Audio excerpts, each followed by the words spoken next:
Hello mga Mima! I-share ko lang sa inyo kung paano tayo mag-follow sa ating mga kasama dito sa chatmate.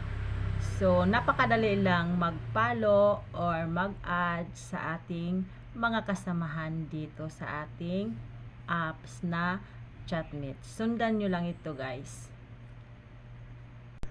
So, halimbawa, sa group chat natin, may mag-send ng Chamit ID para ma-add natin sila sa ating Chamit account. So, ayan. Or, ma-follow natin. So, i-copy paste lang natin yan. Then, i-open natin yung Chamit account natin. So, click lang natin yung more regions. Ayan. Sundan nyo lang yung may circle na red. Ayan. Then, i-copy paste natin yung Chamit ID nila dyan.